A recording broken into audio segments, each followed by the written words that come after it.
From the Cronkite studios in downtown Phoenix, this is Cronkite News. Flu cases across the state have seen a massive uptick. We'll investigate and tell you what precautions doctors say you should take. Plus, we spoke with El Paso residents about their journey to recovery after experiencing a massacre that left 22 dead and 26 injured in a Walmart 3 months ago. And does the order of candidates listed on a ballot sway your vote? The debate that sparked a lawsuit right here in Arizona. Cronkite News starts now. Our big story tonight, the flu season has arrived right here in Arizona, and health professionals warn it's going to be a rough winter. Good evening, I'm Christopher Lindsay. And I'm Mackenzie Pavicic. The U.S. Centers for Disease Control and Prevention told doctors this week that the United States is seeing more flu cases than is typical for this time of year. Ryan Mushcat has more on what you can do to stay safe. And it was horrible. It's bronchitis, sore throat, sinus infection, ear infection. Sanchez describes having the flu as a nightmare. She is now recovered, but other people are getting infected. According to the Arizona Department of Health Services, the flu is drastically on the rise. Just in the past week, there were 231 cases confirmed. Since the beginning of the flu season, the state reports 518 cases. Maricopa County shows the highest numbers in the state. At this moment, there are 281 cases of influenza, which means the beginning of the flu season. But it doesn't stop there. According to Macrina Leach, nurse manager for Maricopa County, this flu season could be one of the worst. An 85% increase over the same time last year. So we expect the flu to peak a little bit earlier. The flu season started on September 29th, and with hundreds of reported cases, it represents a 292% increase compared to other seasons. The Maricopa County Department of Public Health recommends taking precautions to avoid being infected. People need to wash their hands with water and soap, and when they sneeze and cough, cover your mouth with your arm and then wash your hands. Health authorities recommend taking advantage of the resources available, including the flu vaccine. It is incredibly effective. It will protect you, but it will also protect those around you. Our grandparents, our older adults, our really young babies. Sanchez says it took a long time to recover. And lots of rest, lots of water. Very painful. In Phoenix, Ryan Mushcat, Cronkite News. A verdict was reached yesterday in the retrial of Arizona activist Scott Warren, who was accused of harboring illegal immigrants in 2018. Jurors found Warren not guilty after authorities said he hid 2 men in Ajo, Arizona. Warren is a volunteer with the group No More Deaths, which leaves food and water along trails throughout the desert for migrants making the often dangerous trek into the country. After the verdict, Warren's attorney spoke about the case's broader impact. And they decided that humanitarian aid is not always a crime the way the government wanted it to be. Instead, they decided that humanitarian aid is virtually never a crime. No More Deaths says hundreds of migrants have died in the area since 2001, and its volunteers have placed over 12,000 gallons of water throughout the Arizona desert this year alone. It's been just over 3 months since a shooting inside of an El Paso Walmart left dozens dead and dozens more injured. Cronkite News wanted to know how the community is moving forward after going through the unimaginable. So Frankie McLister went there to get firsthand accounts from survivors and those helping the city heal from its wounds. Frankie? Yeah, the city of El Paso is known for being a pretty tight-knit community, and that closeness, it's what's helping many of the residents still process what happened inside the Walmart that fateful Saturday morning of August. Now, we do want to warn viewers that some of this video you're about to see can be quite disturbing. God protected us. Yes. August 3rd, 2019 is a day Sylvia Saucedo and her mother Silvestra will never forget. As a gunman opened fire inside this busy El Paso Walmart, mother and daughter hid underneath a table. Cashier's saying, you know, take cover. Es un dolor constante, un miedo. Sí tengo miedo. And many residents of El Paso say they're still struggling after the shooting. 22 people were killed and 24 others injured. The wounds, well, they're still deep. You got to run the devil out of the town. And the evilness that was brought upon El Paso due to the racism, due to all the things that happened that day, it was just something that was not foreseen for a small city like ours. Juarez and El Paso has been a little bit more stronger. You know, a lot of people have been afraid to go out, even to go out to the stores. And local authorities say the alleged shooter also created a manifesto where he explained why he specifically targeted Hispanics. The Walmart where the shooting happened reopening just last week, triggering mixed emotions for many in El Paso. It's just another day for us. It's been a while since it's happened, so it hasn't been that bad, you know what I mean? But I have noticed the change, like, since it happened.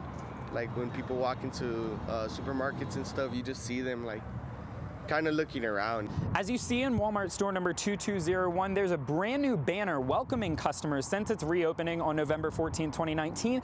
It says hashtag El Paso Strong, which is the big message across this international community and spreading viral all across the world. And in a statement, El Paso Mayor Dee Margo saying, quote, "It was emotional for me to walk through the Walmart, and I applaud the associates for their strength and the example they are setting for all of us. Love will overcome this hate. This tragedy will not define us," end quote. Actually, a few of us actually even donated our overtime so that we could, just be here. Monica Charter works for Proper Print Shop, the company helping to raise $150,000 for shooting victims selling El Paso Strong merchandise. The owners, JJ and Alan, were super fast at jumping into action. They didn't even question the response. It was, how do we help? Let's start spitting out these shirts. And Charter's just one example of how massively the shooting has impacted the El Paso community. One of her extended family members, Arturo Benavides, was killed inside the store. He's actually my dad's cousin's husband. And while the community continues to heal, some of the victims are now suing Walmart. Attorney Bryce Burris is representing 6 families who lost loved ones and 5 others injured as a result. The Dallas-based lawyer, he says the store used to have armed security guards before, but that wasn't the case the day of the shooting. There's a lot of questions that my clients want answered. Why would they stop having armed security guards at a Walmart like that 3 years ago? And the answer to that question is on the face of it, it has to be a money situation. And for many in El Paso, they know their lives will never be the same. We were so blessed and so lucky that we walked out of the Walmart safe. Unfortunately, not a lot of people had that. And Walmart's new memorial to the victims and survivors of the shooting, called La Gran Candela, also known as the Grand Candela, is in the Walmart's parking lot. The 30-foot structure will have 22 individual aluminum arcs. They're going to be grouped into what will look like a large candle in memory of those 22 lives lost. Right here in the studio, Frankie McLister, Cronkite News. Public hearings in the impeachment inquiry continued this morning with testimony from former White House National Security aide Fiona Hill. Hill was present at a July 10th meeting between American and Ukrainian officials in which European Union Ambassador Gordon Sondland announced he and the acting White House Chief of Staff, Mick Mulvaney, worked out a deal for Ukraine's president to visit the country in exchange for an investigation into former Vice President Joe Biden and his son. Also present at the meeting was National Security Advisor John Bolton, who noticeably stiffened upon learning of the deal.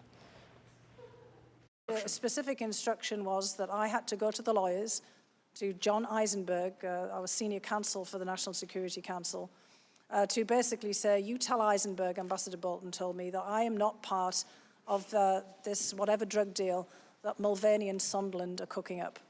Although Bolton has distanced himself from the president's Ukraine dealings, he will not testify until a court decides whether or not he should follow the White House's directive to ignore a congressional subpoena.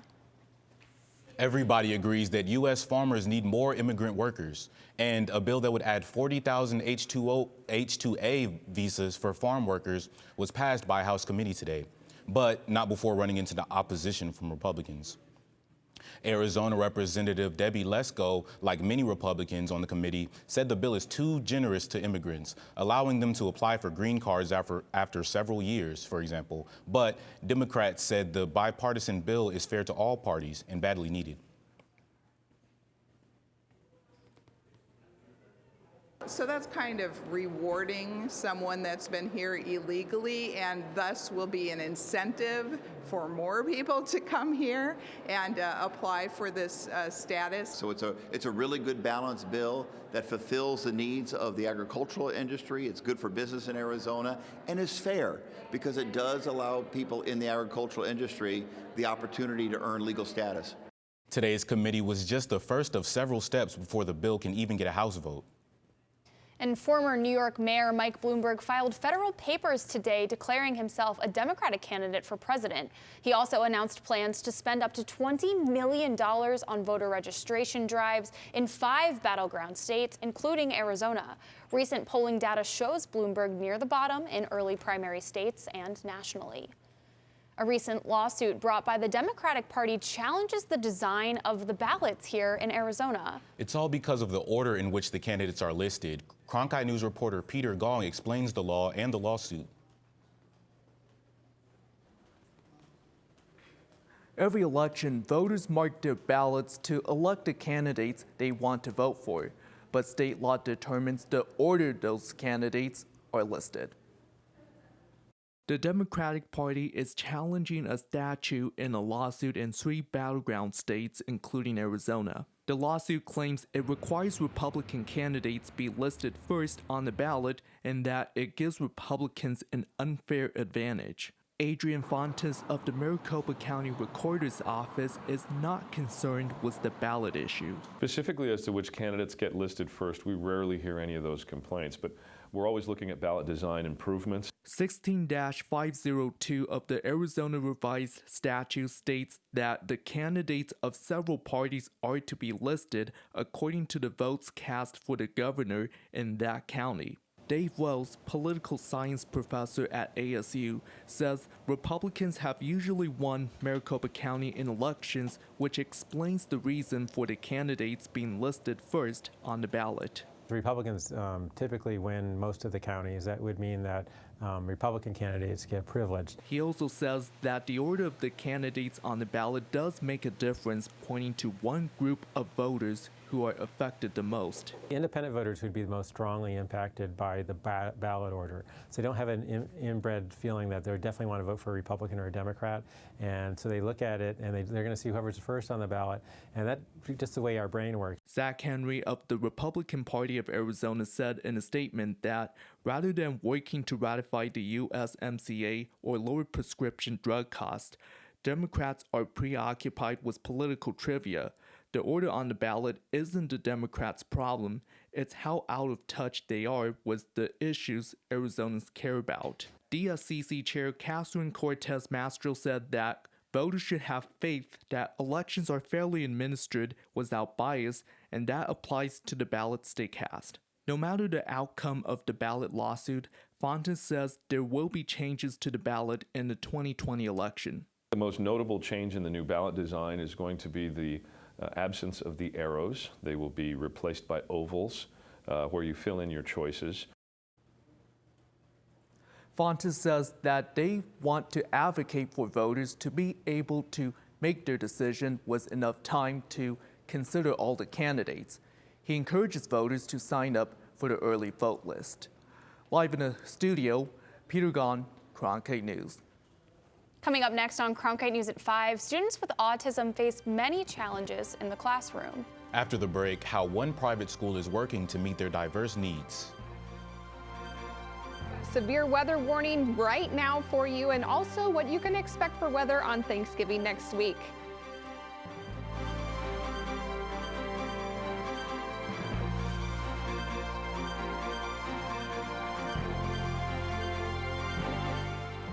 Cronkite Noticias is the Spanish-speaking division of Cronkite News, covering topics such as economics, education, sustainability, immigration, and border relations. Cronkite Noticias strives to serve the Spanish-speaking community in Arizona. Under the guidance of prominent Spanish-speaking professionals, students at the Walter Cronkite School of Journalism develop content for our broadcast partner, Univision, as well as on Facebook and Twitter. Explore Cronkite Noticias at cronkitenoticias.azpbs.org. With wildfires, a scarcity of water, and other environmental issues facing the Earth today, it's critical to stay up to date with local impacts of a changing climate. That's why we created Elemental, Covering Sustainability, a multimedia collaboration between public television and radio stations. From climate change to water conservation to renewable energy and much more, Elemental covers the latest in sustainability news. Find our stories on our website, elementalreports.com. Then I stumbled across the kids programs and I fell in love with author. I used to be a school teacher. Some of my classes I taught were K through 6. I liked author's approach to how you would teach a moral or how to teach a way to react to a situation. And they always had a moral to the story. So I still watch author quite religiously. For more information about including Arizona PBS in your future plans, visit azpbs.org/giving. Gateway Academy will now provide more scholarships to students on the autism spectrum with the help of its new school tuition organization. Cronkite News reporter Delaney White spoke with Gateway CEO about the new program. Gateway is a place where children are safe, they're heard, and they're supported. We know that these are complicated kids that have good hearts, great brains. They're the kindest, nicest kids on the face of this earth. And at Gateway, they can be warriors. Gateway Academy is a private school for students in 3rd through 12th grade who have high-functioning autism. About 98% of the students at Gateway are on a scholarship, but recently, Gateway became a state tax organization, which allows them to offer more scholarships. Angelo Chavez, a senior at Gateway Academy, is a scholarship recipient. From the past schools, teachers really didn't care, but these schools, and this school particularly, like everyone cares, like not even the teachers, it's the students. Like everyone gives like how you're feeling and what you're thinking. And you're allowed to ask questions without them rolling your eyes at you. And even at times I felt like they're kind of like a friend to me. So really they're a good guide and good friends and not only a good teacher, because I really haven't had that in a long time. Robin Sweet, CEO of Gateway Academy, explained how the school is able to meet the diverse needs of these students. Our students are very unique in that academically they're very bright, but socially, emotionally, they're a lot younger. Academics is equally as important as the social emotional component here. We integrate sensory integration, social language to our academic program, and it's integrated into every single minute of every single day. We've integrated a yoga component, which helps teach our students self-regulation, mindfulness, where they are in space and time, and it helps them to implement that when they're starting to feel anxious. The school's new tuition organization is making the funding for specialized education plans possible for more students like Angelo. Without the scholarship, I wouldn't be here, and it would be crazy because my parents would be working their butt off just for me to stay here, and I'm very glad that my parents don't have to stress out and I can just come to school without thinking about the money. If there's enough, we're gonna make it in school if I keep my grades up. I'm very happy to say that not only does my family love this place, I feel like family here. And here's how the tax credit works for the school. Under Arizona law, individuals and corporations can get a dollar-for-dollar credit on their taxes for giving to nonprofit school tuition organizations like Gateway. Phoenix's main library is taking steps to prevent gun violence on its premises after 2 separate incidents. In January, employees struggled with a man who pulled a gun on them inside an elevator. And more recently, a duffel bag containing 3 loaded guns was found in a bathroom. A police officer will now be stationed at the library full-time, and officials are strongly considering installing metal detectors. Arizona's recent week of winter weather saw showers and snowstorms across the state. That's a tongue twister for sure. So it's time for winter sports fans to dust off those snowboards and skis. So up next, we'll tell you just how much snow is coming to Snow Bowl. Don't go away. As journalists at Cronkite News, we report on stories that matter to you by focusing on the local impact.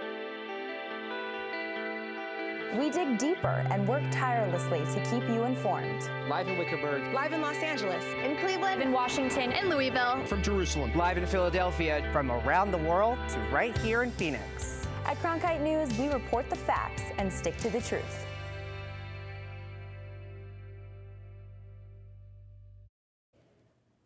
Arizonans in every corner of the state got hit with storms and even snow this week. Check out this picture from the Grand Canyon.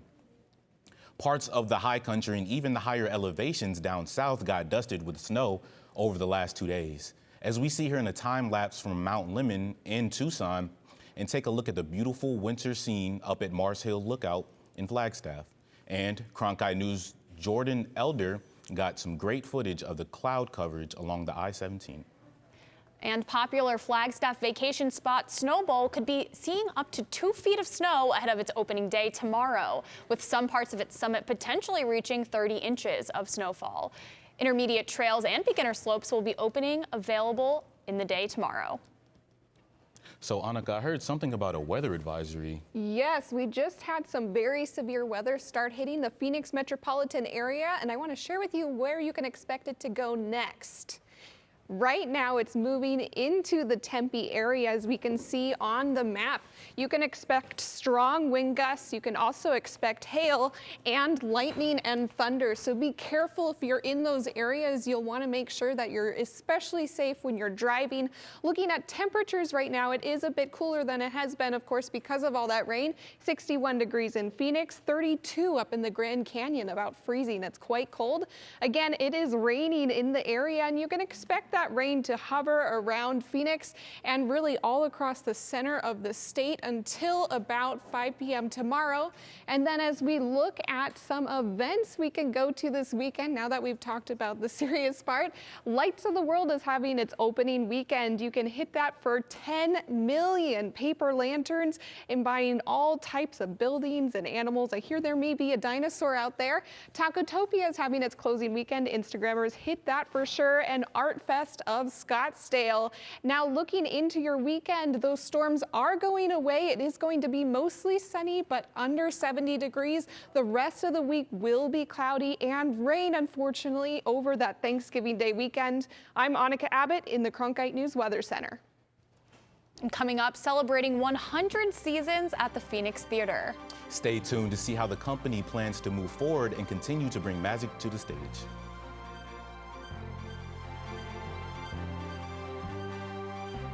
Cronkite Noticias is the Spanish-speaking division of Cronkite News, covering topics such as economics, education, sustainability, immigration, and border relations. Cronkite Noticias strives to serve the Spanish-speaking community in Arizona.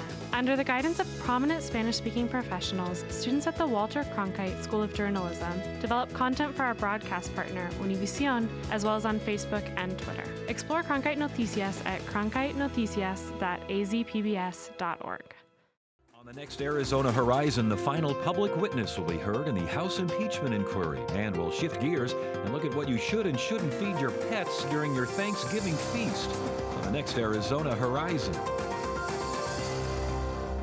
I'm Judy Woodruff. Tonight on the NewsHour, U.S. Ambassador to the EU, Gordon Sondland, delivers testimony that President Trump wanted a quid pro quo with Ukraine. Coming up after Cronkite News and Arizona Horizon on Arizona PBS. The Phoenix Theater Company is celebrating its 100th season in the Valley.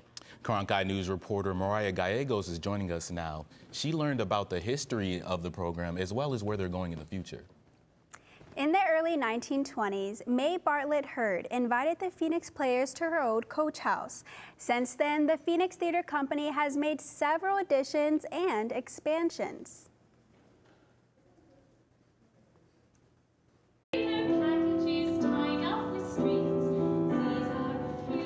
It has been an absolute joy to work here at the Phoenix Theater Company.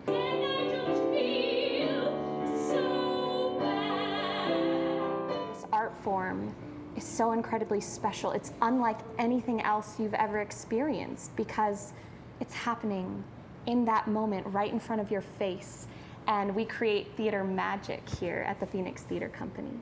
And because of that magic, the theater is now celebrating its 100th season. We've become sort of a a point of pride for the community. Although the theater has undergone expansions and renovations since its opening, one of the newest changes is the name. We wanted to establish ourselves as a company, so people would go, oh, the Phoenix Theater Company, that is an actual theater. And company also equates to the fact that we build everything here. We don't bring in shows from out of state. We build the sets, we build the costumes, we do the lighting, we cast the shows, mostly from local talent as well. And from the time the theater had wooden seats and fans to now, with an additional cafe and bar, managing director Vincent Van Vliet says he's proud to be a part of the Phoenix-built theater. I think there's a level of pride to be part of an organization like this one, where there are so many people responsible throughout the 100 years of making a place for artists here in Arizona. There's just immense pride to be part of that. The directors and actors mentioned the theater adding a newer main stage to the facility over the next few years, as long as they can raise enough funds to cover it. That's it for Cronkite News tonight. Thanks for joining us. For top Arizona stories anytime, go to cronkitenews.azpbs.org. Have a wonderful, safe weekend.